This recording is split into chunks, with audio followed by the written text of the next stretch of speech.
The intercom crackled across 40 stories of marble and glass. "Attention all staff. We have an unauthorized individual in the lobby." She didn't move. Not when the manager called security. Not when the young clerk took her credit card between two fingers, like it might stain him, and lock it in a steel box with a smile. Not when the woman behind the desk reached for her arm. She just stood there, navy t-shirt, jeans, a scuff on her left sneaker. Perfectly still.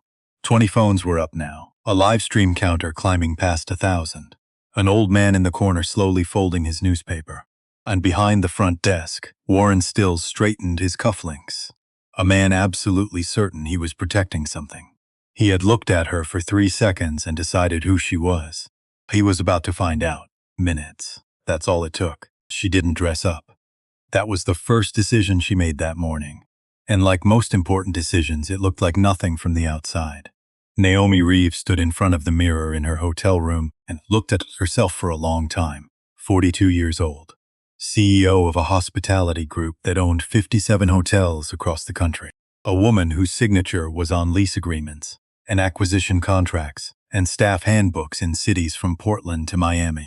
She was wearing a navy t-shirt, jeans, dark straight cut, no distressing, white sneakers with a small scuff on the left toe she had noticed that morning and chosen not to fix. No jewelry except small gold studs she'd had since college. No designer bag, no blazer, no armor of any kind.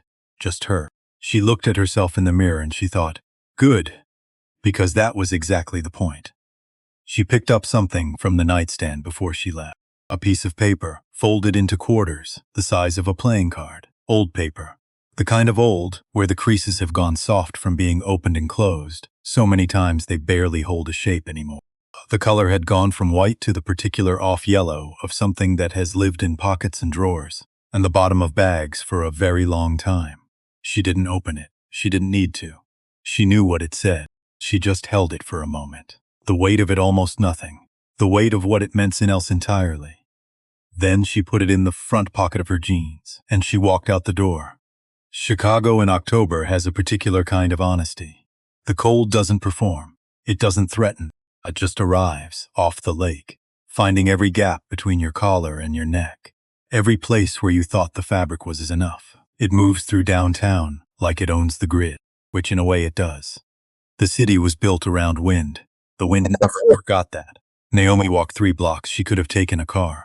There was a car waiting downstairs. Her assistant Audra had texted at 6:45 to confirm it was there. Naomi had texted back 2 words. Not today. Audra, who had worked with her for 6 years and understood the shape of her silences, had responded with a single thumbs up and nothing else. Some things you have to walk toward. She turned the corner onto Michigan Avenue, and the building came into view. The Pinnacle Grand Hotel. 40 stories of dark glass and limestone rising out of the downtown grid like it had decided to be permanent. The entrance was understated in the way that very expensive things are understated. No neon, no banners, just heavy brass frame doors and a canopy in matte charcoal and the kind of quiet that signals, to people who know how to read it, that money lives here. Across the street, on the building that housed the regional headquarters, a plaque she had approved 3 years ago caught the morning light. Reeves Hospitality Group, Midwest Regional Office. She didn't look at it. She looked at the doors. And she thought about her mother. Ruth Reeves had worked in hotels for 22 years. Not as a guest, not as management, not as someone who booked conference rooms, or arranged flower arrangements in the lobby, or decided which thread count the pillowcases should be. Ruth Reeves had worked as a housekeeper.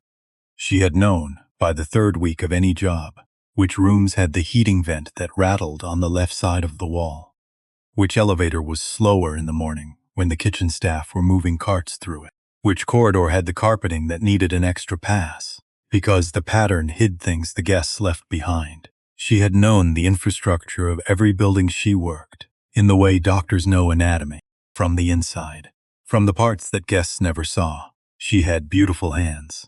That was the thing Naomi always remembered first. Strong and careful, with the particular roughness that comes from industrial cleaning solutions and dry air and 22 years of work. Hands that could braid hair in the dark. Hands that could feel a fever through a forehead at 2 in the morning. Hands that had never once touched the high thread count she made up for other people, in rooms she would leave before those other people arrived. When Naomi was 16, she went to pick her mother up from a late shift. It was October then, too. The rain that night was the persistent kind. Not dramatic, just steady and cold and thoroughly committed to soaking through whatever you were wearing before you noticed it was happening. She went into the hotel lobby to wait. She had been inside maybe 30 seconds when the security guard found her. He was not unkind. That was the part that stayed.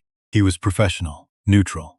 The voice of a man who had said the same sentence so many times it had stopped being connected to any particular feeling. "This area is for guests only, miss," she tried to explain. "My mother works here. I'm just waiting for her. She's on the housekeeping staff." He listened. He nodded, in the way people nod when they've already decided. Then he gestured toward the door. She stood outside in the rain for 40 minutes. Nobody opened the door to check on her. Nobody came out with an umbrella. Nobody asked if she was okay or if she needed anything, or if there was somewhere she could wait that wasn't a wet sidewalk on October. When Ruth finally came out, she took one look at her daughter. Wet, quiet, with a look on her face that Ruth recognized because she had worn it herself for 22 years. Ruth didn't say anything. She put her arm around Naomi's shoulders. They walked to the bus stop together. That night, Naomi lay in bed and listened to the rain on the window, and something in her chest went very quiet and very certain. The way things go certain when they stop being about this specific incident and become about something larger, something that you understand. At 16, mostly in your body. The words come later. The feeling was already there. Permanent. The kind that becomes part of you. She pushed through the front doors of the Pinnacle Grand at 9:14 in the morning. The lobby did what it always did, the scale of it. 30-foot ceilings with custom chandeliers that diffused the light so there were no shadows, just gradients of warmth. Marble floors in a pale gray, with silver veining that reflected everything above them. The arrangement of the seating area to the left, deep velvet armchairs in charcoal, low tables with fresh flowers in simple vases, the kind of staging that says comfort without announcing it. She had chosen those armchairs herself 7 years ago, when the Pinnacle Grand had been a distressed property with a deferred maintenance backlog and a reputation problem. And she had walked through it for the first time as the new owner and spent 4 hours making notes about what it could be. She had chosen the marble, the chandelier design, the particular shade of charcoal for the upholstery. She walked across it now in her scuffed sneakers ends, and she felt the quiet of it, and she thought, this should feel like welcome for everyone who comes through that door. She passed the seating area on the left. A man was sitting in one of the armchairs, older, 70 or thereabouts, silver hair well kept. A newspaper open in his lap, though he wasn't reading it at the moment. He was looking out toward the entrance with the patient expression of someone who had made peace with waiting. He had a good face, the kind of face that has been lived in for a long time. She passed the concierge desk on the right, and that was where Soledad Vega was standing. Soledad was 34 years old and had worked the concierge desk at the Pinnacle Grand for 3 years. She was good at her job in the specific way that people are good at things they care about. Attentively, with a kind of investment that went past the job description. She knew the neighborhood restaurants the way a local knows them, not from a list. She remembered guests from previous stays. She had a habit of anticipating things before guests asked, which was the rarest skill in hospitality and the hardest to teach. She also had a way of holding herself at her station that looked from a distance like professionalism, like composure. It was not composure. It was the particular stillness of someone who had learned that staying small was sometimes the only way to stay. Soledad had looked up when the lobby doors opened. Force of habit. She looked up for every entrance. She tracked arrivals. She saw Naomi Reeves walk in, and she went very still in a way that was different from her usual stillness. Her eyes moved to her computer screen. The reservation system was open. The entry had been there since the system processed it at 6:58 that morning. In Reeves. House suite, executive override, owner clearance level. She read it again, as if rereading would change something, or clarify something, or give her a script for what came next. She looked up. Naomi was walking toward the front desk. Soledad looked at Warren Stills, who was standing behind the front desk adjusting his cufflinks and hadn't noticed the entrance yet. She looked back at Naomi. Then she looked at her keyboard. And she looked down. That moment would live in Soledad's memory for a long time. Not the dramatic moments that came after. This one. The moment she saw the name on the screen and saw the woman crossing the lobby and chose, for the last time in her professional life, to look away. Warren Stills had been managing the Pinnacle Grand for 6 years. He had arrived as a rescue operation. The previous management had let things drift. Service inconsistencies, maintenance backlogs, a TripAdvisor problem that had taken 18 months to stop bleeding. Warren had come in with process and structure and a very clear vision of what the Pinnacle Grand was and who it was for. He dressed for authority, not flashily, precisely. Dark navy or charcoal suit, always pressed to the degree that looked effortless but wasn't. Silver cufflinks. Shoes that cost more than most people's car payments, maintained to a condition that looked new. Hair that hadn't moved in 6 years because Warren Stills was not a man who allowed disorder in things he could control.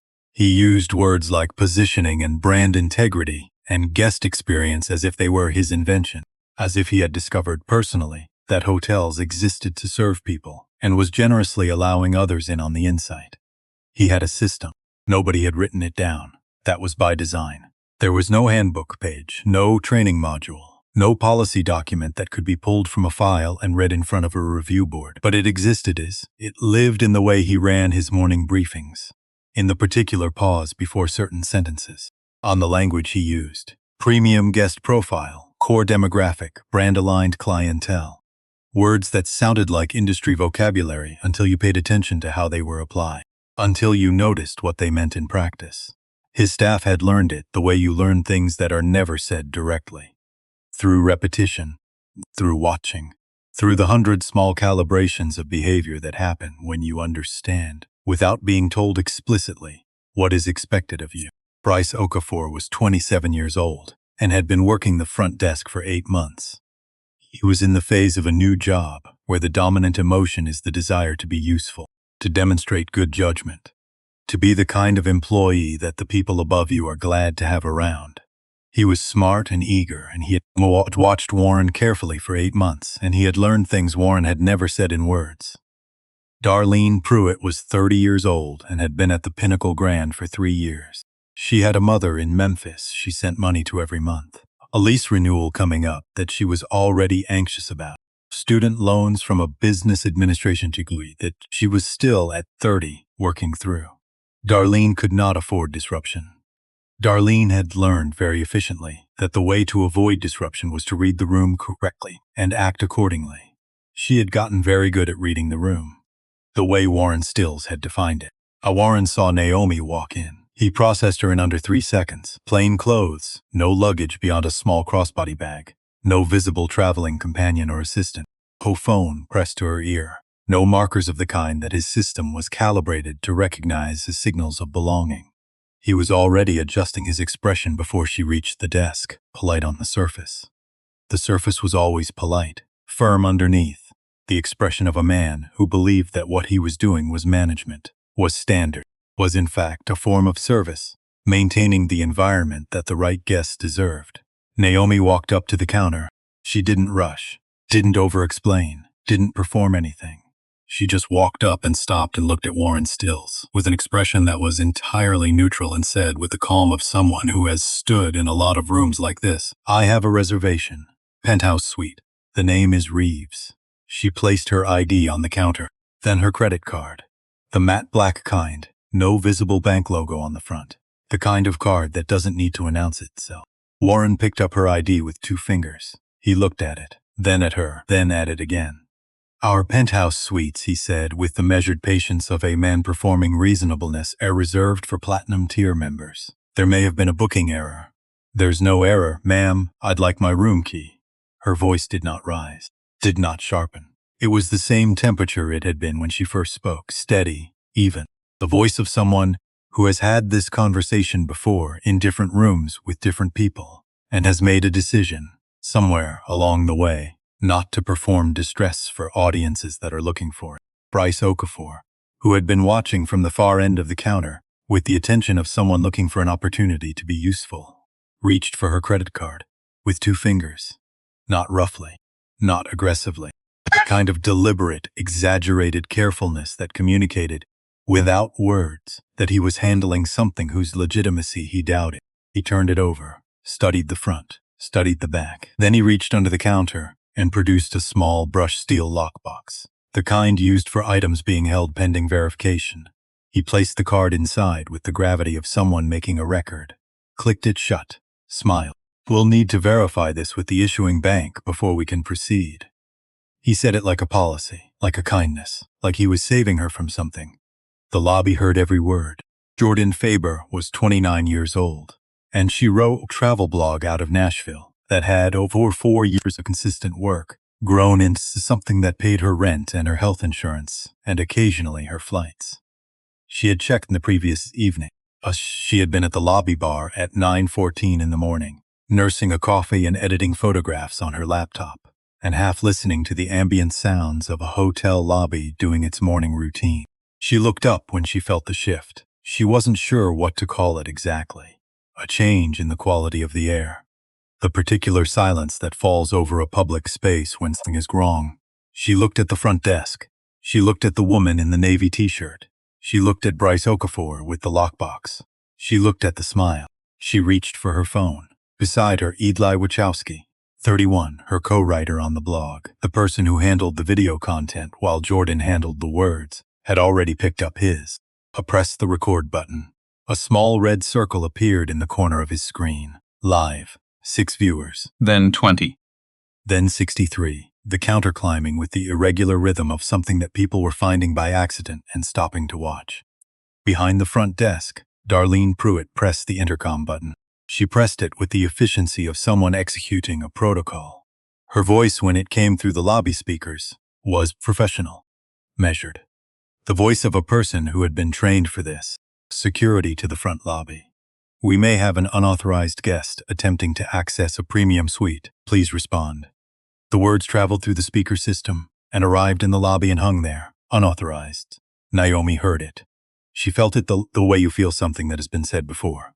Not this exact sentence, but the sentence underneath it. The one it was translating. She breathed in, she breathed out, the way her mother had taught her. Not explicitly. Ruth Reeves had never sat her daughter down and said, "Here is how you breathe when the world is deciding you don't belong in it." She had just done it herself, for 22 years, in rooms where she was the help and not the guest. Breathing in a particular way that kept the dignity intact. Naomi had absorbed it through proximity, the way you absorb the things that matter. She was 29 years old and she was in Los Angeles. She had a conference, a serious one, the kind that the industry paid attention to.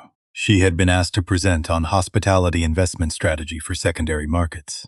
She had worked on the presentation for 3 weeks. She was not yet CEO of anything. She was the founder of a company with 2 properties and a vision that people were beginning cautiously to take seriously. She had dressed for it, a navy suit, good fabric, not the most expensive thing she owned, but chosen with the kind of care that understands that first impressions in rooms where you're already starting at a deficit require investment. She walked up to the hotel desk, gave her name. The man behind the desk looked at her confirmation number, then at her, then back at the confirmation number. "We'll need to verify this," he said. She waited. She approached again. "Still processing," he said. Apologetic face, professional apology, the kind that costs nothing. She watched 3 men check in during that time. One after another, names given, keys produced. Conversation brief and pleasant. No verification process visible or mentioned. She waited another 40 minutes. She was calm. She was professional. She was the version of herself that had been trained, through experience, to understand that performing distress in these moments would be used as evidence against her. So she stood. She waited. She breathed. After 2 hours, the manager was called. After the manager was called, she got her room. That night, she sat in the room, a standard room, not the room she had booked, though she didn't have the energy left to fight that particular battle. And she opened her laptop. She didn't sleep. She wrote. Not a complaint, not an email. She wrote pages about what she wanted to build, the specificity of it. Not just hotels, a different experience of hotels. A different relationship between a building and every human being who walked through its doors. She wrote until the sky outside started getting lighter. When the room service tray arrived at 3 a.m., she ate without tasting anything, then reached for the paper napkin that came with it. She took a pen from the nightstand. She wrote 4 words, "I will own this." She folded the napkin, put it in her jacket pocket. She fell asleep. just before sunrise with the laptop still open. That napkin had been in her possession ever since. Back in the lobby of the Pinnacle Grand, a security guard appeared from the side corridor. His name was Paul, 26 years old, 6 months on the job. He had the posture of someone who had practiced looking ready, because they understood that looking ready was part of the job. He walked into the lobby and assessed the scene the way he had been trained to assess it. A single individual at the front desk.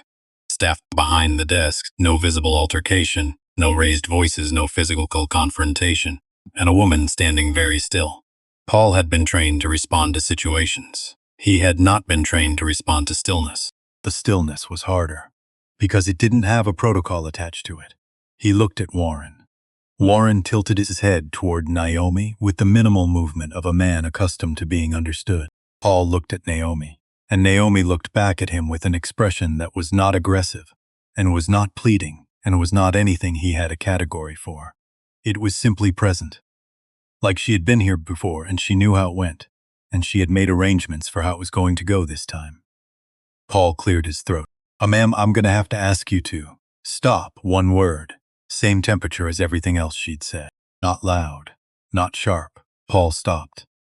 In the concierge station, Soledad Vega was not looking at her keyboard anymore. She was looking at the lobby, at the security guard who had stopped mid-sentence, at Warren behind the desk recalibrating, at Darlene whose hands were flat on the counter in a way that didn't look like a natural resting position, at Bryce, who was looking at the lockbox, and at the woman at the desk who had said one word and meant it. Soledad thought about the complaints she had filed, 3 of them, over 6 months, each one carefully documented, each one sent through the proper channel to the regional office. The first 2 had come back as reviewed, no action required. The third had not come back at all, no response, not even an automated acknowledgement. She had learned what that meant. She had learned it, and she had adjusted her behavior accordingly. She had become smaller, more careful. She had learned to see things and register them internally, and let them pass without becoming her problem. She had learned that speaking up in this specific building meant paying a price that she, with her rent and her daughter, and her particular set of financial realities, was not in a position to afford. She had learned it so well that it had stopped feeling like learning, and started feeling like just how things were.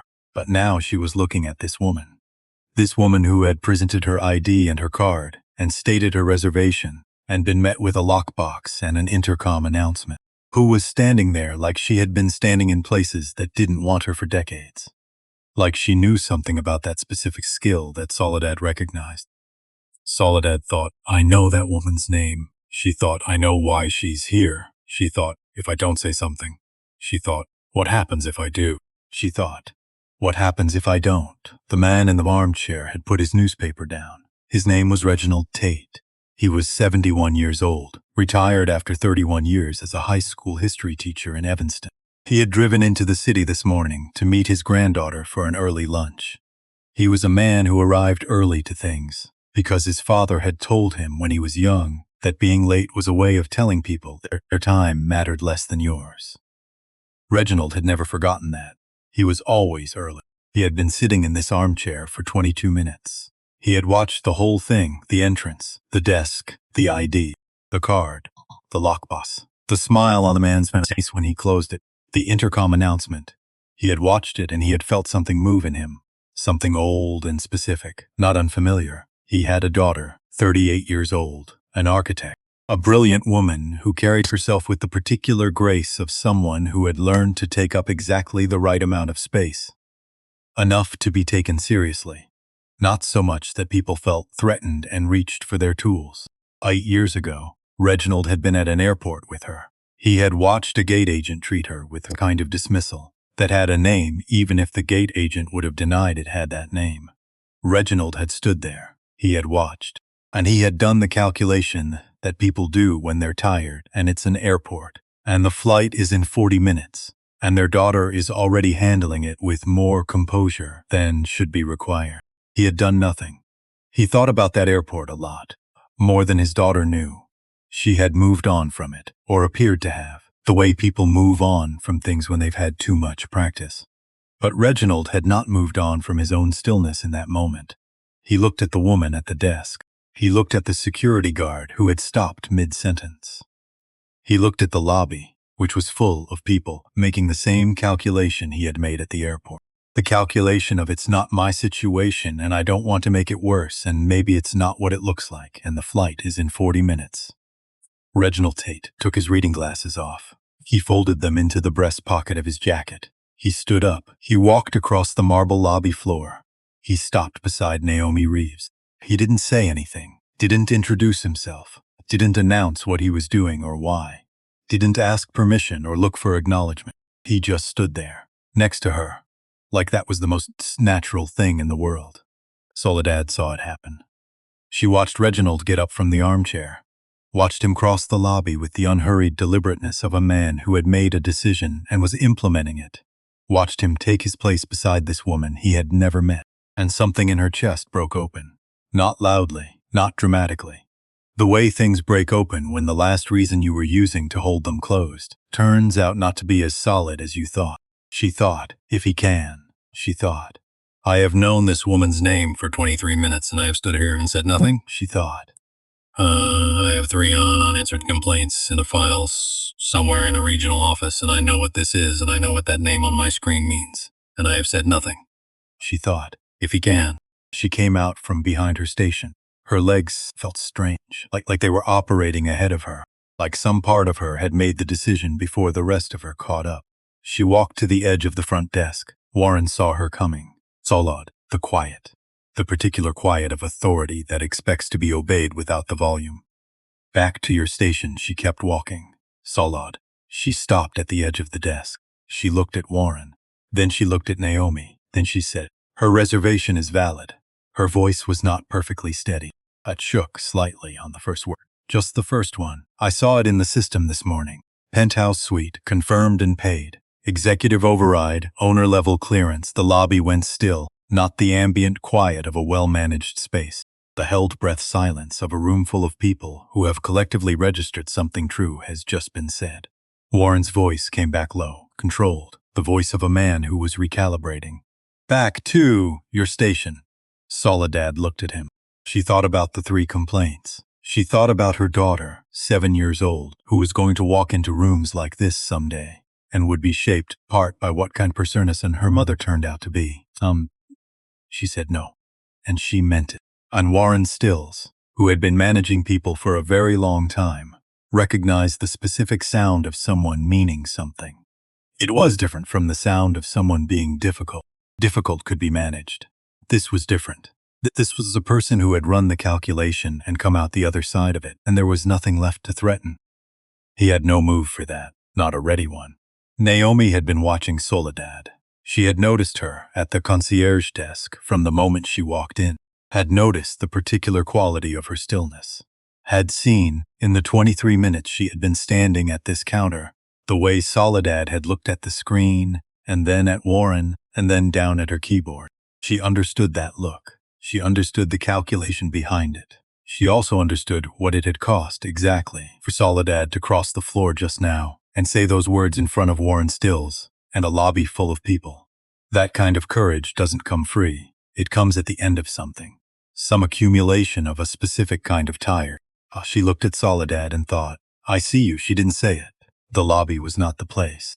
Later there would be a time for it, but she held it, registered it, filed it in the category of things that matter. She reached into her pocket and took out her phone, called a number. 1 ring, Audra. Audra's voice was immediate, calm. The voice of a woman who had been parked in a coffee shop 3 blocks away since 7:30, doing other work waiting. I'm logging everything from the moment you entered. Timestamps running. Good. A breath. Get Margaret ready. A pause of exactly 1 second. She's been ready since 8. Naomi ended the call. She looked at Warren Stills. She looked at Bryce Okafor standing near the lockbox. She looked at Darlene Pruitt with her hands flat on the counter. She looked at Reginald Tate standing beside her, still quiet, still just there. She looked at Soledad, who had not moved back to her station. She looked at Paul, the security guard, who had not moved at all. She said stop. She looked at Jordan Faber in the corner with her phone. At Ely beside her, his screen angled toward the desk. She took in the lobby that she had walked through for the first time 7 years ago, with a notepad and a vision of what it could be. And then Warren Stills made a decision. He had been making the wrong decisions all morning. He made one more. He reached for the intercom. He pressed the button. His voice went out through the speakers, through the lobby, through the restaurant and the bar and the elevator banks and the guest corridors on 14 floors above them. Attention all Pinnacle Grand staff. This is a final notice.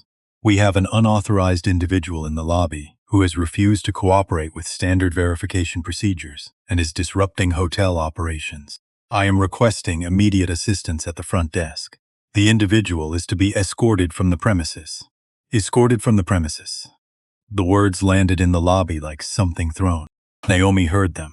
She felt them in the specific place she'd been feeling things like this since she was 16 years old and standing in the rain on a sidewalk. In Charlotte, she breathed in, out. Her mother's rhythm, her mother's method, the thing that kept the dignity intact. She stood very still, and she waited. Because some things you have to walk toward, and some things you have to let walk into themselves. And Warren Stills, who had no idea whose hotel he was standing in, was walking very efficiently into the thing he had built. Reginald Tate was still beside her. He had not said a word, had not moved, had not looked at his phone or adjusted his jacket or done any of the small things people do when they're uncomfortable with stillness. He just stood there, like a man who had somewhere else to be and had chosen, very deliberately, to be here instead. On his mind, he was at an airport, 8 years ago. His daughter's face when she turned around and found him exactly where he had been standing, not beside her, just standing at a distance, that face. He would have done it differently now. He was doing it differently now. Better late, he thought, than spent the rest of your life at that airport. Soledad Vega was still at the edge of the front desk. Her heart was doing something irregular and distracting, but her face had gone very calm. The particular calm that arrives after the fear burns through itself. She thought about 3 unanswered complaints. She thought about 14 months of making herself small. She thought about the woman whose name she had seen on Netflix at 6:58 this morning. No more. Just those 2 words. Clean and final no more.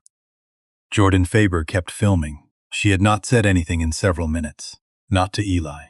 Not to her viewers. She just kept the phone steady and kept filming because she understood, with the instinct of someone who had been paying attention to the world for a living for 4 years, that what was happening in this lobby was not a misunderstanding.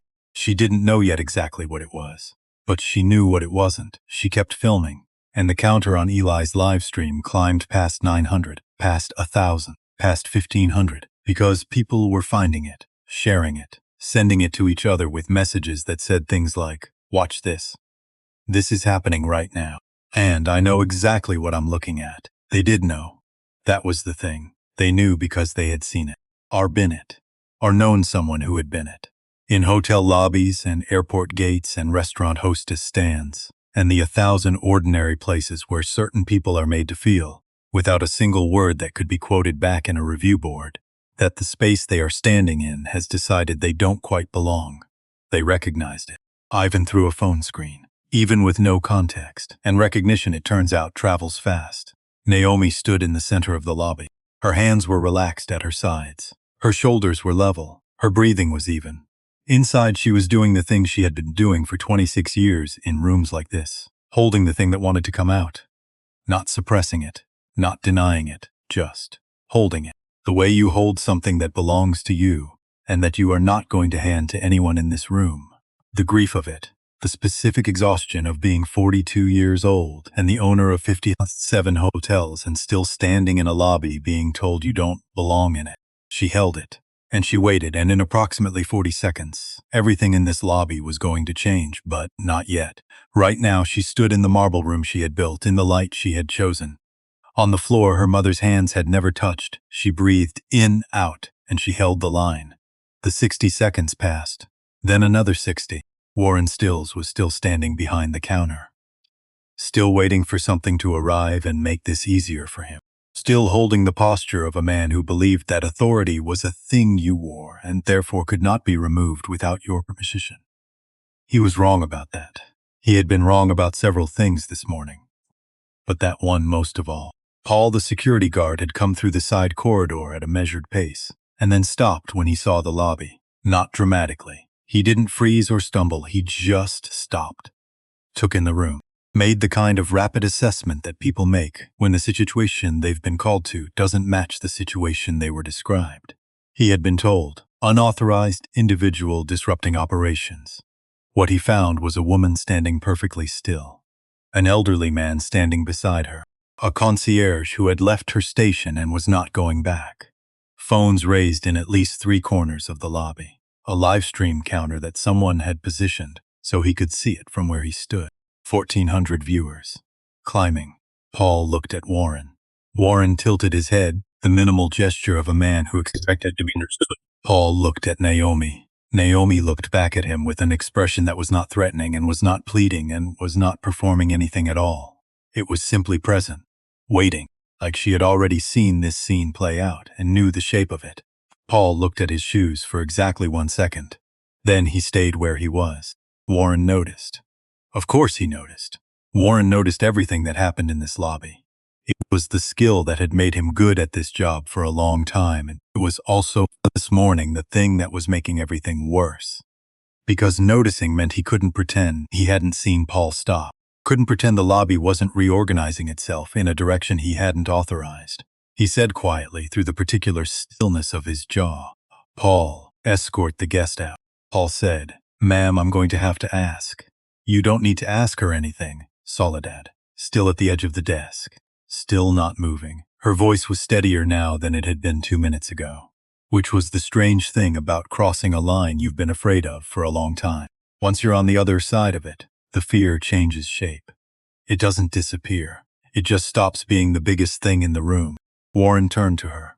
The full weight of his attention, the expression that had made junior staff revise their behavior for 6 years. "You are one more word away from losing the job," Soledad said. "Then I lose it." 3 words. And she meant all 3. Warren had been managing people for over 2 decades. He understood the difference between someone being difficult and someone being done. Difficult could be managed. Done was something else.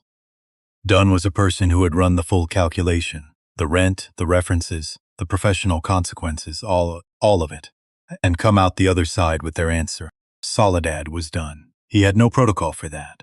Bryce Okafor was having the worst morning of his professional life, which was a short professional life, 8 months and 12 days, but still. This was the worst one. He was standing near the lockbox, and he was trying very hard to look like a person who had made a reasonable professional decision, and not like a person who was beginning to understand with increasing clarity that he had made a catastrophic one. His eyes kept returning to the lockbox, the brushed steel surface, the card inside it. He had put that card in there, with 2 fingers, with the exaggerated carefulness of someone performing thoroughness for an audience. He had clicked the lid shut, and he had smiled, and he had said, "We'll need to verify this with the issuing bank," and had felt in that moment competent, useful, like a person who understood the assignment. He looked at the woman. She was standing the same way she'd been standing since she walked up to the desk. The same posture, the same quality of attention. Like the last 20 minutes had cost her nothing, and also like they had cost her everything. And she had simply decided not to show either one. He thought, "She knows something we don't." Then he thought, "No, that's not quite right. She knows something we do know, and have been pretending we don't." That was worse. He looked at Warren. Then he looked back at the lockbox. Then very quiet so only Warren could hear. "What if we're wrong?" Not a question. The statement of a man who had already answered it. Warren didn't look at him. "We are not wrong. Her name is in the system." Bryce, Soledad said the override clearance is. "Do not." Warren turned to him, eyes flat. The voice of someone used to being the last word. "Finish that sentence." Bryce looked at him, then looked at the lockbox, then did something he would remember for the rest of his career. He looked at his own hands, the hands that had taken the card, and he thought, "I knew. In the moment I did it. Something in me knew, and I did it anyway, because I wanted Warren to see me doing the right thing. And I had confused Warren's version of right with actual right. That was the part he would have to live with.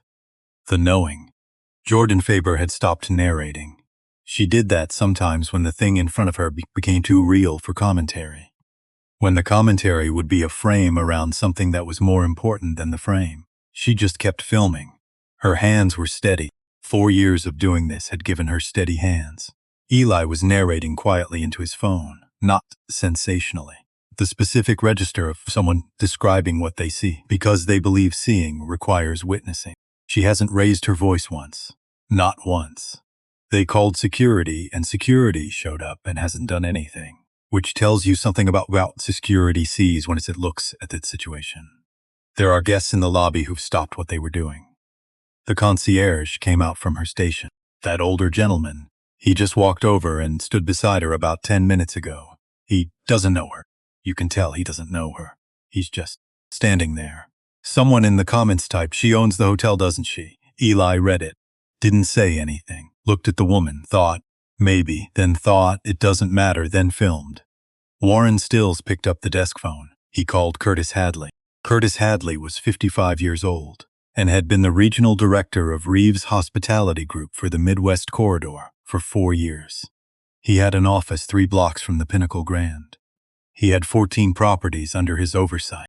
He had a professional reputation built on low complaint cancellation rates and consistent guest satisfaction scores, and a way of managing upward that made him indispensable. He did not answer. Warren called again. The phone rang 5 times and went to voicemail. He hung up, called again. Voicemail. He set the phone down with the careful control of a man who wanted to do something else with it. He did not understand. He did not understand because he didn't have the piece of information that would make the not answering make sense. He didn't know about the email. He didn't know what Audra had sent to Naomi's phone 14 minutes ago. He didn't know that Curtis Hadley was 3 blocks away watching a screen with the particular expression of a man who has been building something for a long time and has just understood that the thing he built is coming down. Warren just knew that Curtis wasn't answering. And that was, in its own way, the beginning of understanding. Audra Fleming had been sitting in a coffee shop on Wabash since 7:30. She had a laptop open and 3 tabs running and a cortado she'd been nursing for an hour. She had worked for Naomi Reeves for 6 years. She understood after 6 years that the annual anonymous audit was not a team exercise. Naomi went alone, always, because the point was the truth of it, and the truth required the absence of anyone who might alter the environment simply by being recognizably affiliated. Audra's job on audit days was to be ready. Ready meant the compliance files were pulled and current. The HR contacts were on standby. The legal team had been briefed on the possibility of employment actions. The documentation systems were running. Margaret Stone had been notified the previous evening that her services might be required in the morning. And one other thing. 3 weeks ago, during a routine audit of regional communications, a flag had appeared in the compliance system. An email, sent 14 months prior from Curtis Hadley's corporate account to Warren Stills' management account. It had been buried in a quarterly archive, misfiled under a routine operations thread. The compliance algorithm had found it on its 3rd pass. Audra had read it. Then she had read it again. Then she had printed it, put it in a folder, and placed the folder on Naomi's desk without a note, because some things don't need framing. Naomi had come in the next morning, read it, and said nothing for a long time. Then she had said, "Schedule the audit for next month."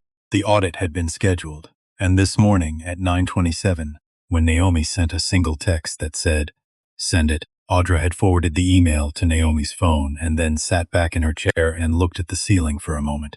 Because what happened next was not going to be small. Naomi's phone buzzed in her pocket. She didn't take it out immediately. She let it sit for a moment. Finished looking at Warren. Finished looking at the lobby. Finished the breath she was in the middle of. Then she reached into her pocket and opened the message. The email was exactly as she remembered it from 3 weeks ago, when she'd read it the first time at her desk. But, reading it here, standing in this lobby, with the intercom announcement still hanging in the air, it was different. The subject line, Re-Q1 Positioning Strategy. The date, March 14th of the previous year. The sender, Curtis Hadley, Regional Director, Reeves Hospitality Group Midwest. Recipient, Warren Stills, General Manager, Pinnacle Grand Hotel. The body, Warren, as we discussed, maintaining Pinnacle's premium market positioning requires consistent judgment at the point of guest contact. Prioritization of our core demographic is at your discretion. Any complaints that arise from this approach should be routed through my office first before reaching corporate review. I'll manage the paper trail from this end. Keep up the good work. 14 months. 3 of Soledad's complaints. 8 from guests. 11 documented incidents of discriminatory treatment at the point of guest contact. All routed to Hadley's office. All buried. Not mishandled, not overlooked. Deliberately stopped before they could travel any further up the chain. I'll manage the paper trail from this end. Naomi read the email, folded her phone, put it back in her pocket. Her face did not change, not because she wasn't feeling anything. She was a great many things. The specific exhaustion of discovering that someone she had trusted and promoted and given responsibility to had been using that responsibility to protect the exact thing she had spent 12 years trying to dismantle. She was feeling that. She was also feeling something that would take her longer to name, something that had to do with the 11 incidents, the people they represented, the experience of filing a complaint and receiving silence, of going through the proper channel and discovering the proper channel had been rerouted. She knew what that felt like, not abstractly. She knew. She breathed it in, held it, breathed it out, and she waited. Her mother used to say it on Sunday mornings. Hot as a lesson. Ruth Reeves was not a woman who delivered lessons in the formal sense. She delivered them the way she did everything. While doing something else, while making eggs, while folding laundry, while looking out the window at the yard, she'd say, "Naomi, people who close doors have never had to stand outside one." Naomi had heard it first at 14. She'd understood half of it, the half about the people who close doors. Then she'd say, "One day you'll understand why they do it." Naomi had understood that part at 29, standing in a Los Angeles hotel lobby for 2 hours in a suit she'd saved for. She'd understood it with the cold clarity of someone who has been made to wait long enough to think it through. Fear. That was the why. Not confidence. Fear in a costume. People who are afraid of the space diminishing keep the space by controlling who enters it. Warren Stills was afraid. Had probably always been afraid. Cufflinks and the vocabulary and the premium positioning were the architecture of the fear, not the evidence of something real. She understood that. Understanding isn't the same as accepting. That was the last part. The part her mother always added, and the part that had taken the longest to make sense. Because for a while Naomi had thought that understanding was supposed to lead to accepting. That if you understood why people did things, you arrived at some kind of peace with it. Ruth Reeves had known better. You understand it so you don't mistake it for something it isn't. So you don't spend your energy being confused when you could be spending it doing something about it. Understanding isn't the same as accepting. This was not something Naomi was going to accept. The lobby had been shifting. Not dramatically, not all at once. The way bodies shift in a room when the center of gravity changes, slowly, deliberately. The woman with the gray blazer and reading glasses pushed up on her head, the one who had been at a table near the lobby bar with a coffee, had moved from her table a position closer to the front desk. She wasn't at the desk. She was just closer. Then the man in the navy suit from the seating area had stood up and moved. Then a woman with a rolling carry-on who had been waiting for her companion near the elevator bank had drifted toward the front. Nobody announced it. Nobody organized it. It wasn't a protest. Organic movement of people who were watching something and had made a decision, individually and then collectively, about which side of it they were on. Reginald Tate noticed it. He had been standing beside Naomi long enough now to feel the room the way you feel a room when you're no longer an observer in it. He was part of the furniture of the situation, just the standing man. He saw the others moving and recognized the motion. He thought about his classroom, 31 years of it, how the way a class shifts when something real is being said, the way bodies orient toward truth. He stayed where he was. The woman with the reading glasses stepped up to the front desk. She wasn't going to be quiet anymore. You could see the decision happening in real time. The moment of yes, and then the following through on it. She put her hand on the counter. She said, "I stayed here last October. I filed a complaint about how I was treated at check-in. I'm a 64-year-old woman traveling alone, and the experience at this desk was humiliating. I submitted the form through the website. I was told it had been reviewed and addressed." She opened her handbag, took out a folded piece of paper, laid it flat on the counter. I kept a copy. Because nobody ever called, she stepped back. A man, late 50s, the navy suit, someone who had the look of a regular business traveler, moved to the desk. "I requested an ADA accessible room 6 weeks ago. Was told none were available. Watched 2 people check in directly after me and get rooms on the accessible floor. I have a cane. I've been using this hotel for 4 years. He stepped back, the woman with the carry-on. I was charged twice for a one-night stay in September. I called the front desk 4 times, was told it would be investigated. I had to go through my credit card company to recover the funds. 3 weeks later, I got an email saying the issue had been resolved. She looked at Warren. It had not been resolved. I had resolved it. Your hotel had my money for 3 weeks and never returned it voluntarily. She stepped back one by one, steady, like water coming in, not coordinated, not rehearsed, just a sequence of people who had been waiting separately for a reason to say the thing they'd already lived. Warren stood behind the counter and watched it happen, and his face was doing something complicated. The careful blankness of someone working very hard to maintain a surface while everything underneath it was shifting. Naomi heard every word. She didn't turn around to look. She didn't need to. She could hear them and she understood exactly what was happening. This was the part that never made the single incident story. The part that the one visible moment cracked open. All the other moments that had been sitting quietly under the surface, waiting for a reason to be said. Waiting for the knowledge that if you said it, someone might actually hear it this time. The woman in October, the man who needed the accessible room, the double charge that took 4 phone calls to not get resolved and 3 for not more to actually resolve it. These were not accidents, they were a system, and a system, by definition, does not happen by accident. She thought about Soledad's 3 complaints. Reviewed, no action required, or nothing at all. She thought about the email. I'll manage the paper trail from this end. She thought about Curtis Hadley in his office, 3 blocks away, not answering his phone. And she thought about 11 people. The files Margaret had sent 3 weeks ago. 11 individuals dismissed from the Pinnacle Grand over the previous 18 months under Warren Stills' management. The stated reason in each file: attitude inconsistent with brand values, or performance not meeting standards, or cultural fit concerns. 11 people. She knew one name in particular, Beverly Drum, 36 years old, 5 years at the Pinnacle Grand, named Employee of the Year in 2022, had trained more than half the current front desk staff, had been dismissed in January of 2023. The file said, attitude inconsistent with brand values.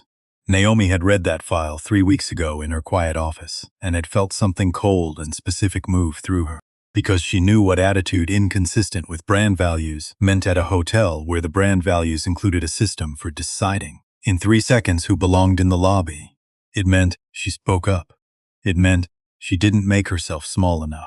It meant she was Beverly Drum, and Warren Stills couldn't figure out how to manage that, so he removed it 18 months ago. Naomi thought about her. She thought, I don't know where she is right now or whether she's okay. She thought, I'm about to find out. Bryce Okafor said very quietly, Warren. Warren was watching the guests at the counter. His jaw had gone tight. His cufflinks were very still. What do we do? He said it the way a young person says it when the older person they've been following has walked past them somewhere and stopped, and there's nowhere left to go. What do we do? Warren said nothing, which was, in its own way, the most honest thing he'd said all morning. Darlene Pruitt's hands were still flat on the cold marble. She had been standing like that for several minutes. It wasn't a choice anymore. It was the only way she could feel anything stable. The cold of the counter, real, consistent, not changing. Everything else was changing. She thought about Earl, her grandfather, gone since 2019, but present this morning in the specific way that people come back when you need them most and least simultaneously. Earl Pruitt had taken her to her first baseball game when she was 8 years old. She remembered the drive, the way he dressed for it, careful in a way that was not about vanity, pressed shirt, good shoes, the particular dignity of a man who knew certain places would look for reasons and had decided not to give them any. On the parking lot, a man had followed them for 2 rows before veering off. Earl hadn't said anything, hadn't altered his pace, just walked. And when Darlene had asked why that man was following them, Earl had looked at her with an expression she didn't have full vocabulary for at 8, but understood completely now. He'd said, some people decide they know you before you open your mouth. That's their problem. Don't you ever start agreeing with them. She had forgotten that.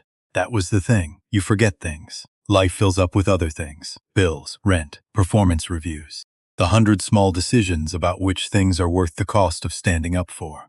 And somewhere in the filling up, the things your grandfather told you get buried under the more immediate urgencies. She had pressed that button. with her hand. Voice? Into a microphone. Possible unauthorized guest. About this woman, while Earl's words were somewhere in her, and she had not heard them. She looked at Naomi Reeves standing at the counter. She thought, I knew. I knew from the moment she walked up. Something in me knew, and I pressed the button anyway, and I told myself it was protocol, and it was not protocol. It was the thing underneath the protocol. The thing Warren never said in words. The thing that had slowly, over 3 years, been absorbed until she couldn't tell anymore, where Warren's judgment ended, and her own began. Something broke open in Darlene Pruitt's chest. Not loudly. Nobody in the lobby would have known it happened, but it happened. Eli's livestream hit 5,000, then 6, then it jumped. Because someone with a larger platform had seen it and shared it, then someone else, then a chain of shares that had the particular velocity of things that resonate, not because they're spectacular, but because they're recognized. Because the people watching had a category for it immediately. Because it arrived in their feed and they knew what they were looking at before the first sentence of the caption. The comments were running faster than anyone could read them. I know exactly what I'm watching. That man needs to stop talking right now. She hasn't moved, not once. Look at the older man standing next to her. He doesn't know her. I can tell he doesn't know her. Who is she? She's whoever she is. That's not the point. That last one. Jordan read it and looked up from her screen and looked at the lobby and thought, yes, exactly yes. Warren Stills picked up the phone again. Curtis Hadley. Voicemail. He set it down. He looked at the lobby, at the guests who were still at the counter, at the complaint the woman with the reading glasses had put down on his desk, at the people who were now standing closer to the desk than they had been 20 minutes ago, at Soledad who had not moved, at Paul who had not moved, at Bryce who was looking at the lockbox with an expression Warren didn't like. He thought about the email. He thought about it not because he expected it to be a problem. He had been careful, always, about what was written and what wasn't, about the specific language that was policy adjacent without being policy explicit. But because Curtis wasn't answering his phone and that had a different texture now than it had had 20 minutes ago, something was trying to form in Warren's mind. He kept not looking directly at it. The lobby doors opened. Not Paul from the corridor. Not a guest from outside. Not anyone Warren had called or expected. Curtis Hadley walked in. He had not been called. He had received 4 voicemails from Warren and had not returned them. He had sat in his office 3 blocks away and watched, on Eli Wachowski's live stream, the thing that was unfolding in his hotel. He had watched it for 11 minutes. Then he had picked up his jacket and walked out of his office and gotten into his car. He was not entirely sure what he was going to say when he got there. He was entirely sure he had to go. 55 years old, good suit. The posture of a man who had spent 30 years building authority in rooms. He crossed the lobby with the walk of someone who was used to arrival meaning something. He looked at Warren. He looked at the guests at the counter. He looked at Soledad standing at the desk edge. He looked at the elderly man standing beside the woman. And then he looked at Naomi Reeves. And he stopped walking. Warren said, Curtis, thank God, this woman has been. Curtis raised one hand. Not to Warren, he was looking at Naomi, he said quietly. Meeps, Jeeps. 2 words and the lobby understood. Not all at once. In a wave, like something rolling from one end of the room to the other.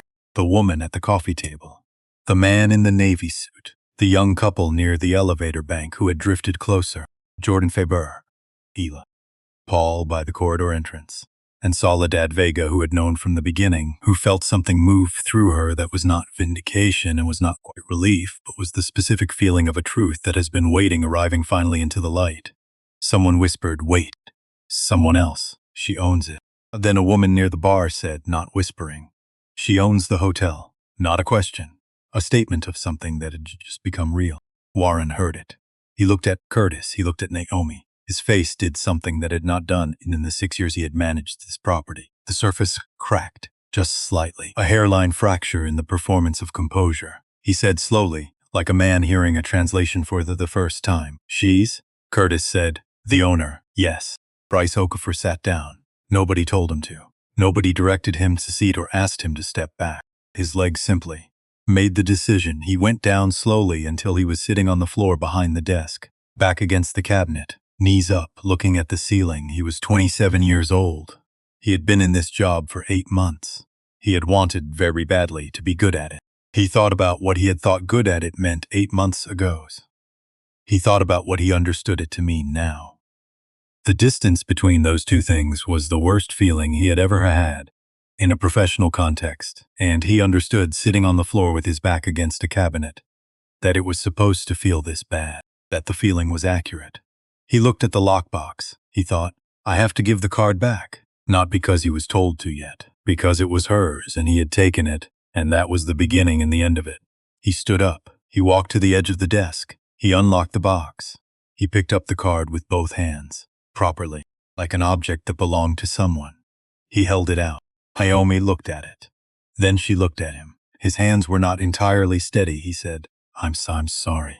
She looked at him for a long time, long enough that he had to keep looking back, long enough that he couldn't look away. What he saw in her face was not what he had expected.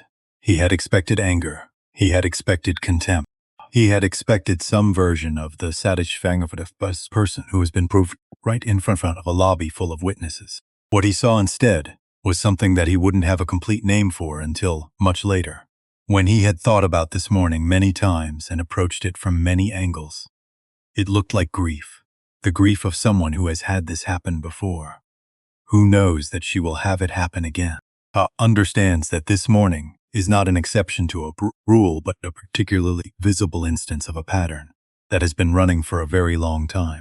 The grief of someone who is 42 years old and the CEO of 57 hotels and is still standing in a lobby being handed her own credit card by a 27-year-old who took it with 2 fingers and a smile. He saw that. He didn't fully understand it yet, but he saw it. Naomi took the card. She put it in the front pocket of her jeans. She looked at Warren Stills. Warren was a man who had been recalibrating for the last 90 seconds and had not found a stable position yet. His face was doing something controlled and strained at the same time, like a person trying to apply the same tools to a situation they were not designed for. He said, I didn't know who. I know you didn't. Her voice was even. Still the same temperature it had been at 9:14 when she first walked through those doors. That's exactly the point. She let that sit. Warren opened his mouth. She said, I gave you my ID, my reservation, my card, everything you ask of any guest. And you looked at me and you decided. Before I finished my first sentence, you had already decided. Warren said, there are protocols. There are no protocols that end with a woman's credit card in a lockbox and an announcement over a public intercom calling her unauthorized. She looked at him steadily. You know that. You've known it since the moment Soledad came out from her station, and you told her she was one word away from losing her job. Something moved across Warren's face. Not remorse. Not yet. Something more like recognition. The specific recognition of a person who has been explaining to themselves for a long time that what they were doing had a different name, encountering the correct name in public for the first time. He said nothing. Naomi reached into her pocket. She took out her phone. She called a number. 1 ring. Audra, ready, get Margaret. She's already in the building. Naomi lowered the phone and looked around the lobby one more time. At the woman who'd filed the complaint in October. At the man who needed the accessible room. At Soledad, who had stopped being afraid. At Reginald Tate, who had not moved from her side. At Curtis Hadley, who was sitting in a velvet armchair now. Not because he had been asked to, but because his legs had made the same decision Bryce's had. At Jordan and Eli, whose combined audience was now somewhere north of 20,000 people and climbing. At a lobby full of people who had not left, who were still here, watching, and waiting like she was for what came next. She breathed in 1 breath, and she was ready.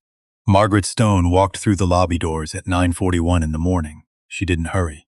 That was the first thing people noticed. On a room that had been running on adrenaline for the better part of an hour. She moved with the unhurried deliberateness of someone who understood that what she was about to do did not require speed, but required precision. 51 years old. Silver looks pinned back neatly. A charcoal blazer over a white shirt, flat shoes, a leather portfolio tucked under her left arm. She had been the chief human resources officer of Reeves Hospitality Group for 7 years. She had handled difficult situations in 11 cities. She had never once raised her voice in a professional context because she had learned, early in her career, that the people who raise their voices are usually the people who aren't sure the words are enough. Margaret was sure of her words. She crossed the lobby, stopped beside Naomi, opened the portfolio. She looked at Warren Stills, at Bryce Okafor, who had stood back up from the floor and was now standing to the side of the desk with his hands at his sides, at Darlene Pruitt, whose hands were still flat on the cold marble. She said to the room, in the voice of someone reading something that had been carefully prepared and carefully true. My name is Margaret Stone. I am the Chief Human Resources Officer of Reeves Hospitality Group. I am here to execute a series of employment actions, effective immediately. The lobby went quiet in a way that lobbies almost never go quiet. Not the ambient quiet of a well-run space. The held breath silence of a room understanding that something permanent is happening. Warren David Stills. Margaret didn't look up from the portfolio. General Manager, Pinnacle Grand Hotel, Chicago. Effective as of 9:41 a.m. Your employment with Reeves Hospitality Group is terminated. Grounds include discriminatory conduct toward a guest, abuse of managerial authority, participation in the suppression of guest and staff complaints, and coordinated violation of corporate equity policy over a period of not less than 14 months. She turned a page. Your system access has been revoked as of 9:38 a.m. Your keycard is deactivated. Building security will escort you from the premises, following the opportunity to collect personal items from your office. Formal documentation will be delivered within 24 hours. She turned another page. Bryce Okafor. Bryce went very still. Not the stillness of someone who hadn't seen it coming. The stillness of someone who had seen it coming and was trying to receive it with whatever dignity they had left. Your employment is terminated effective immediately. Grounds include participation in discriminatory conduct toward a guest and unlawful confiscation of guest property. She turned another page. Darlene Pruitt. Darlene did not move her hands from the counter. Your employment is terminated effective immediately. Grounds include participation in discriminatory conduct and activation of false security protocols against a guest in good standing. Margaret closed the portfolio. The room Warren said, You can't just, Mr. Stills. Naomi's voice, quiet, the same temperature it had been all morning. It's done. He looked at her, and this time he really looked. Not through the 3-second assessment he had made when she walked through the doors. Not through the layer of vocabulary and protocol and brand positioning he had been using for 6 years to describe a thing that had a simpler, uglier name. Just her, standing in a navy t-shirt and jeans with a scuff on her left sneaker in the lobby that she owned. He said, Why didn't you tell us who you were? Not aggressive, not defensive, just asked. The way a man asks something when the answer is the last thing he has left to hold on to. Naomi looked at him for a long moment. She said, Because I shouldn't have to. She'd let that sit.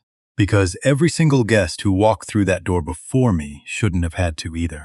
She held his gaze. You didn't fail me this morning, Mr. Stills. I own this building. I'll recover from this morning just fine. You failed every guest who didn't. Warren opened his mouth, nothing came, which was, in the end, the most accurate thing he had said all morning. Bryce Okafor didn't sit down again. He stood to the side of the desk with his hands at his sides, and he looked at Hallflor, and he did the thing that is harder than any professional consequence. He thought about who he had been at 8 this morning, eager, useful, ready to demonstrate good judgment. He thought about what good judgment had meant to him 4 hours ago versus what it meant to him now. The distance between some things was not comfortable to stand in, but he stood in it, because it was accurate. He thought about the card, 2 fingers, the click of the lockbox, the smile. He kept returning to the smile, not because it was the worst thing he'd done. The taking of the card was worse, technically, in terms of consequence, but because the smile was the part that revealed what had happened inside him. The smile was the proof that he had been taught a thing so thoroughly he had stopped being able to feel it as wrong. That was going to take time to unlearn. He understood that now. He looked up when Naomi turned in his direction. She looked at him for a moment. She said, You're 27. He said nothing. What you did this morning was wrong. I need you to understand it was wrong. Not procedurally, not technically. Wrong in the way that matters. She paused. And you're 27, which means you have time. But time doesn't do the work by itself. She looked at him a moment longer. Then she moved on, and Bryce Okafor stood there with those words and understood they were the most useful thing anyone had said to him in 8 months. Darlene Pruitt finally moved her hands. She lifted them from the counter and held them for a moment in front of her, just looking at them. Then she let them fall to her sides. She said, I knew. Just that. Into the space of the lobby. Naomi turned to her. Darlene said, when she walked in, I knew something was wrong with what we were doing. I felt it. She stopped, steadied. I pressed the button anyway. She was not performing it, not making a speech. Us stating a fact about herself that cost something to The lobby was listening. She let it listen. I'm sorry. Still not performing, just the words.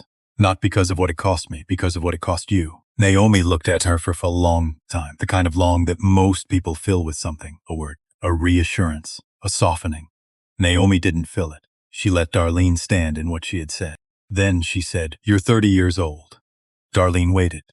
Which means someone in your life, a grandmother, a grandfather, a parent, someone who came before you and knew things you haven't had to learn yet. Told you something about this. About how to move through rooms that don't always make space for you.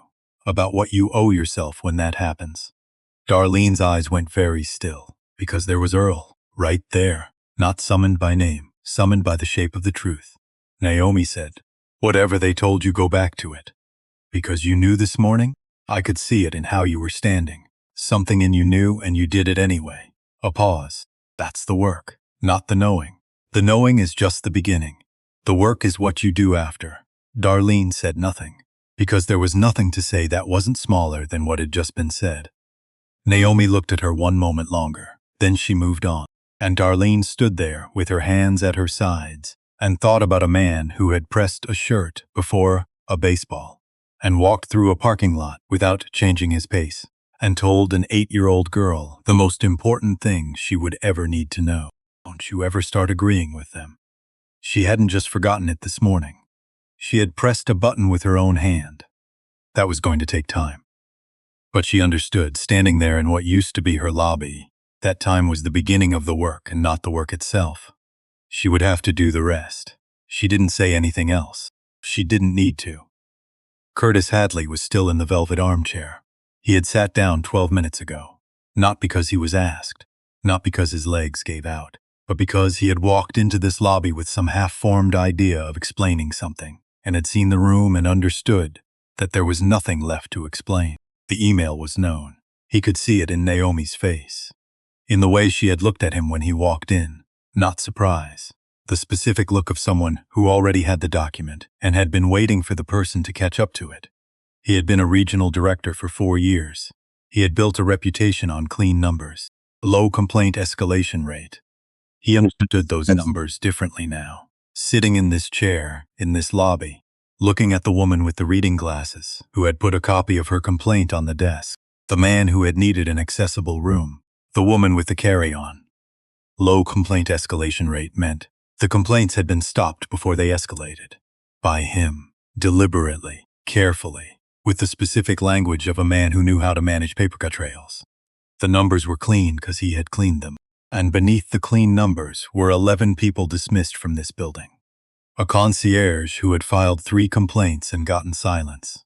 A year and 2 months of guests who had been told, in the language of hospitality and protocol, that they didn't quite fit the profile. He looked at his hands. He thought about writing that email. March of last year, Tuesday afternoon. He had written it in 7 minutes. He had reread it once and decided thus language was sufficiently indirect. He had sent it. Keep up the good work. He thought about what work he had been asking Warren to keep up. Naomi walked toward him. He started to stand. She's don't. He sat back down. She stood in front of him. She said, Curtis. He looked up. I promoted you 4 years ago because I believed you understood what this company was supposed to be. He said nothing. I need to know if I was wrong about that. Not about the email. About you. Were you always someone who would write that email, or did you become him? Curtis looked at her. He thought about the question with the seriousness it deserved. He said, I think I became him. Slowly, over time. He paused. I told myself it was pragmatic, that the complaint escalation was noise, that Warren's numbers were good and the guests who complained were the exception, not the rule. He stopped. I was choosing which guests to believe. The lobby was very quiet. He said, That's not an excuse. No, Naomi said, It's not. She looked at him steadily. But it's something. Because if you became him, you can become someone else. She paused. Whether you will is a question I don't have the answer to yet. She stepped back. Margaret will be in touch about the formal process. You'll cooperate fully. Every communication, every complaint file, every routing decision, all of it. Curtis said. Yes, she said, and then you're going to sit in that chair until I'm done here. Because there are people in this lobby who trusted this company and got buried paperwork. You're going to look at them. He looked at the guests at the counter, the woman with the reading glasses, the man with the cane he'd left at his seat, the woman who had spent 3 weeks waiting for a refund that never came without her fighting for it. He looked at them, and he did not look away. Warren Stills came back from his office with a cardboard box. The walk across the lobby was a particular kind of walk, the kind that has nowhere to go except through. No shortcut, no side exit. Just the full length of the marble floor, under the chandeliers, past the guests, past the concierge desk, past everything that had been his territory for 6 years and was no longer. He walked it. Paul, the security guard, walked 2 measured paces behind him. Not close enough to be hostile, present enough to be clear. Some guests watched. Some looked away. Not as enough sympathy. Out of the particular discomfort of witnessing someone arrive at the end of something they built on a foundation that was always going to give. Harren reached the doors. He stopped. He turned. He looked at the lobby one last time. Naomi was at the front desk. She and Soledad had a yellow legal pad between them. Soledad was writing something. Naomi was pointing at something on the page. They were talking in the low, focused way of 2 people who have a great deal of work to do and have already started doing it. She did not look up. Warren stood there for 4 seconds. Then he pushed through the doors. The Chicago cold met him on the sidewalk. He stood in it. He had been managing hotels for over 20 years.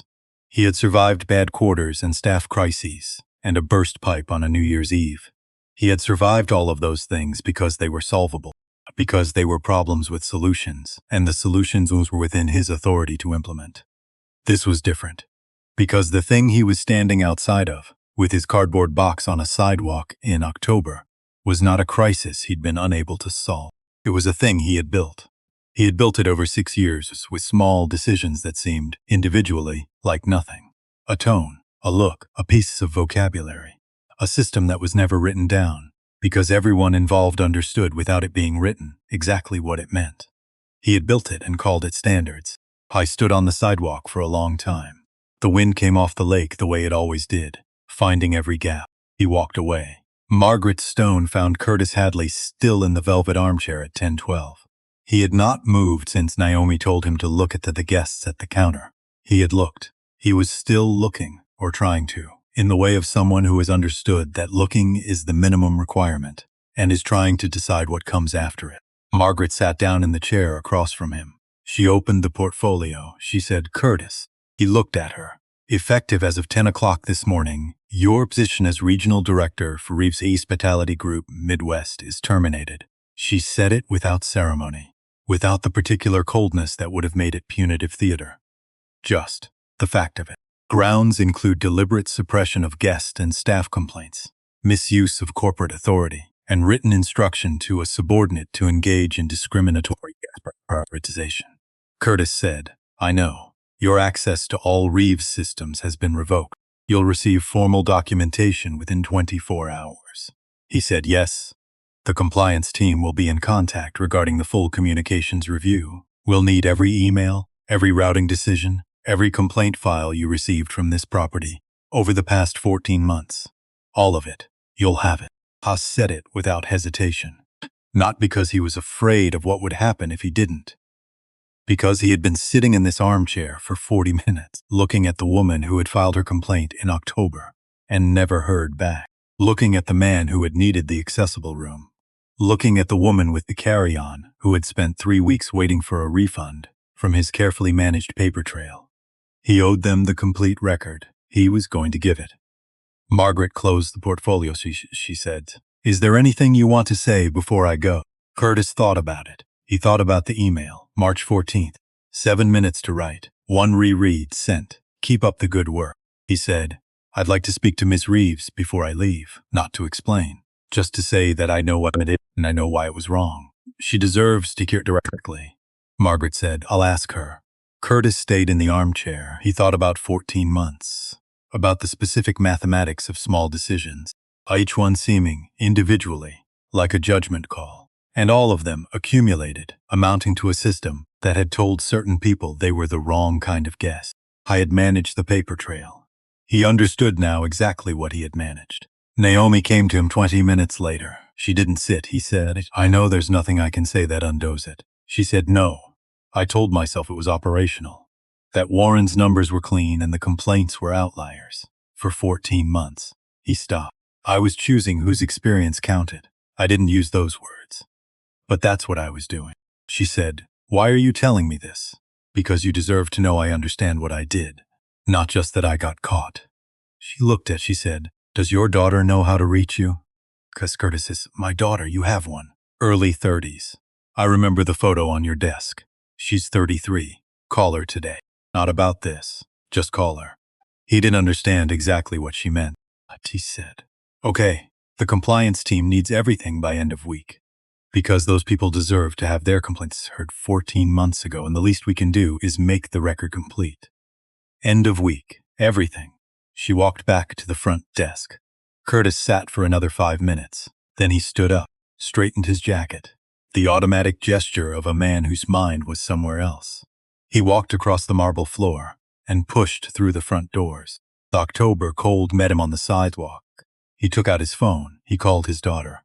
She answered on the second ring. Dad, it's 10:30 in the morning. I know. I just wanted to hear your voice. A pause. You okay? He said, I will be. I have some things to fix first. He started walking, away from the building. Can we have dinner Thursday? Of course. I'll tell you everything Thursday. He meant that. He was going to have to. Soledad Vega's legal pad had 3 columns. Immediate actions, 30-day priorities, structural review. She had filled the immediate actions column in 4 minutes. The list had been living in her head for 18 months. Every time she had filed a complaint and received silence. Every time she had made herself small enough to stay. That moment was now. Staff notification of leadership change. Complaint backlog review. All 11 suppressed files. Accessible room audit today. Refund processing for the double charge case. Personal apology delivered before checkout. Naomi read list. You've been thinking about this since about the 3rd unanswered complaint. Naomi picked up the pen, added 1 line at the top. Soledad read it. Her breath caught. Just slightly. Contact all 11 former staff dismissed under Stills 2022-2024. Initiate reinstatement interview process today. Audra made the calls from a quiet corner of the lobby. 11 names. The list she had been building for 3 weeks. The conversations were short. Simple, true things don't require elaboration. Your dismissal is under a review. The leadership has changed. We'd like to speak with you about returning if that's something you'd consider. So, no pressure. But the door is open. 3 people needed time. 2 said no, plainly, and Audra thanked them and meant it. 3 said yes immediately. And Beverly Drum said yes after a pause of 4 seconds that contained everything. Beverly arrived at 11:17. She had driven in from Evanston, changed her shirt twice before leaving, which told her something about what this morning meant. 5 years at the Pinnacle Grand. She had trained the front desk staff, been named Employee of the Year in 2022, had a gift card from that award still in a drawer somewhere, because spending it had felt like letting go of something she wasn't ready to let go of. January 2023. Warren's office. Words like fit and direction, and unfortunately at this time, he had not looked at her once. She had cleaned out her locker in 40 minutes. She pushed through the front doors at 11:17. The lobby hit her. Same chandeliers, same marble. The physical memory of 5 years living in her body differently than any visual memory could. She stopped just inside the doors. She looked at the counter where she had stood for 5 years, at the person standing behind it. Soledad came around from the desk. They looked at each other. 2 women who had worked in the same building for 3 overlapping years and had shared, without fully discussing it, the experience of being in a place that was always slightly withholding something. Soledad said, "You shouldn't have been fired." I didn't speak up when it happened. I saw when I said no, and I care every day. Beverly was quiet. So was I. Old years. Always calculating. Always trying to be exactly the right amount of present without being too much. Soledad said, "That's exhausting." "It is." Soledad held out her hand. Beverly shook it.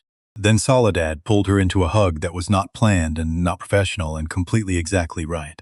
Beverly laughed. Surprised first, then real, and held on. Reginald Tate was still in the lobby. His granddaughter was running late. He had been here well over an hour longer than planned, and had witnessed something he was going to be thinking about the rest of his life. He watched Beverly and Soledad in the center of the marble floor. He thought about his daughter, about the airport 8 years ago, about the particular mathematics of regret, how it accumulates not in the dramatic failures, but in the small ones. The moments where you had the option and chose the easier path. He had made that calculation at the airport. He had not made it today, he thought. It is not enough. One morning, one decision to stand up after decades of sitting down. But it was something, and something accumulated was how things changed. He picked up his newspaper, didn't open it, just held it, and watched the lobby becoming something different. Naomi found him before she went upstairs. Mr. Tate, I don't know why you got up from that chair, but I want you to know I saw it. I have a daughter, 38, an architect in Atlanta. 8 years ago, I watched something happen to her and I didn't stand up. Ha paused. I think about that airport. I know, she said. I can tell. I'm sorry I didn't do it sooner. Not just today. In general, she said sooner would have been better. But today was real. She held out her hand. He shook it. The handshake of a man who meant what his hands did. Call your daughter tonight. I was already planning to. She nodded. Then she went upstairs. She took the elevator to the 14th floor. Not the penthouse. Not yet. She walked the corridor slowly, feeling the proportions she had approved, the carpet she had chosen, the lighting fixtures she had spent a long time on. She stopped at the window at the end of the hall.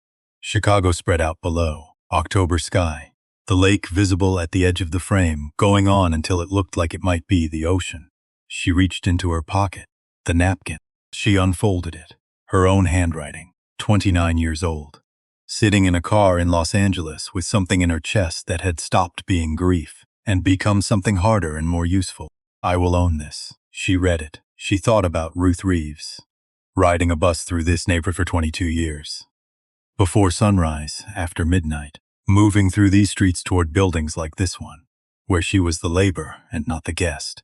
She had done it with her hands, and with a dignity so complete that Naomi had absorbed it without knowing. Had carried it in her posture, in her breathing, in the way you stand in a room that doesn't want you and stay standing anyway. Mom, we're in. She folded the napkin, put it back in her pocket. Not yet. She wasn't ready yet. But someday she would put it somewhere it didn't need to travel anymore. 3 months later, same building, same address, same 40 stories of glass and limestone. Different. Not cosmetically. Naomi had considered renovation, rebrand, name change. Said no to all of it. For the same reason, she had let Warren and Bryce and Darlene walk through the lobby on their way out instead of the side exit. Stay. You fix it, you remember. Near the front desk, a small bronze plaque. Every guest who walks through this door belongs here. No name, no attribution, just the thing that should always have been true. Soledad arrived at 7 a.m. every morning now because she wanted to, because this was hers, not the way the building was Naomi's. The way work is yours when you're doing it right. Beverly Drum led the guest experience division with the authority of someone who had been removed from a place and came back knowing exactly what she was there to do. Warren's file had called it attitude inconsistent with brand values. It was the most valuable thing on the floor. Paul was still at the door, greeting every person who came in, not because policy said to, because he had spent a morning watching what happened when a building stopped meaning it. He meant it now. Mrs. Adeyemi came back in December. She had booked it herself. 2 weeks after the morning, everything changed. Before any letter from the hotel arrived, she wanted to see whether what she'd witnessed had been real or performance. Soledad looked up, recognized her. Mrs. Adeyemi, welcome back. I wasn't sure I'd come back. I filed a complaint and heard nothing for 9 months. I started to wonder if I'd imagined how bad it was. You didn't imagine it. Has something actually changed? Soledad said. Come back in 6 months and tell us whether you think so. Mrs. Adeyemi picked up her key card. That's a reasonable answer. She said it like she meant it. Naomi went to Baltimore in November, past the elementary school, past the bus stop on Greenmount Avenue where her mother had waited in the dark more times than anyone counted. She slowed, didn't stop, just looked. Ruth Reeves, beloved mother. The dates underneath, the small American flag she always left because her mother would have found removing it unnecessarily complicated. She stood there for a while. November cold, drier than October. the kind that settles in. She thought about the lobby. Warren's face, Darlant remembering. Soledad finally saying no. Reginald Tate crossing the marble. Beverly walking through the doors. The plaque. She reached into her pocket. Napkin. I will own this. She read it one last time. Then she placed it against the base of the headstone. Tucked it under a small piece of quartz from the path, she thought. I carried it long enough. You would understand that. She turned around and walked back to the car. Past the bus stop one more time. A woman in an old coat. Before sunrise. Waiting for the bus that would take her to the hotel where she would make up rooms for people who would never know her name. What it cost to do that with dignity. Every day. For 22 years. The bus stop disappeared in the rearview mirror. Naomi drove. The Pinnacle Grand Hotel. Early morning. Before the guests are moving. Before the day has made any demands. The chandeliers on low. The marble floor reflecting pale gold light. The velvet armchairs empty. Near the front desk, the small bronze plaque catches the light. Every guest who through this door belongs here. In a few hours, the doors will open. People in suits and people in jeans. Designer luggage and duffels. People who have stayed here dozens of times, and people who have never stayed anywhere like this before. All of them coming through the door. All of them belonging. That is the work. Requires every morning the decision to mean it. The decision has to be made again every single day because the alternative rears itself every day. Quietly in the small choices, in the 3-second assessments, the decision is not automatic, but it can become a practice. And a practice, sustained, becomes a culture. That is what Naomi Reeves understood, standing in this lobby in a navy t-shirt with a scuff on her left sneaker. That is what Ruth Reeves had carried for 22 years in her hands. The door is for opening. That is the only thing it is for. Everything else is just the building.